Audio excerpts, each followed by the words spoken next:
இன்னைக்கு கல்யாணத்துக்கு போட்ட டவுரி நகை ஒரு 10 சவரம் 20 சவரம் வச்சிருப்பீங்களா? குறைஞ்சபட்சம் சொல்றேன். ஒரு சார் 100 சவரம் போட்டிருப்பீங்க. நான் சொல்றது ஒரு 10-20 சவரம் வச்சிருப்பேன் வீட்டுல.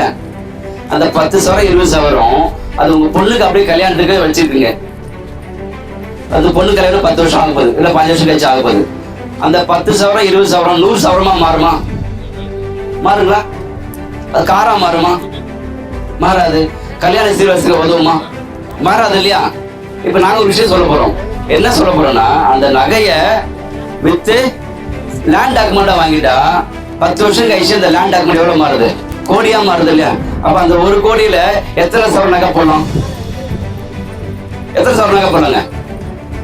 1 கோடி ரூபாய் லேண்ட் வித்து பணம் இருக்கு. அந்த 1 கோடி பணத்துல என்னென்ன வாங்கலாம்? அந்த பொண்ணுக்கு ஒரு 50 சவரம் குறைஞ்சபட்சம் போடலாமா? ஒரு பெரிய கார் வாங்கி தரலாமா?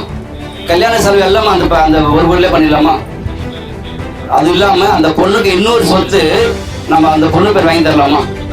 அந்த சொத்து 30 வருஷம் கழிச்சு அதுக்கு பிறக்க குழந்தைக்கு பெரிய படிப்புக்கு டாக்டருக்கோ இல்ல கல்யாணத்துக்கு உதவாதான். அப்ப அந்த நகையா இருந்துச்சுன்னா பிரயோஜனம் இல்லை. அது அப்படியேதான் இருக்கும். 20 சவரம் 30 சவரம் அது 100 வருஷம் போனாலும் அதே 100 சவரம் 20 சவரம் 30 சவரம் தான். நீ அதே லேண்ட் டாக்குமெண்டா வாங்கிட்டீங்கன்னா அந்த லேண்டு பல மடங்கு வளருது.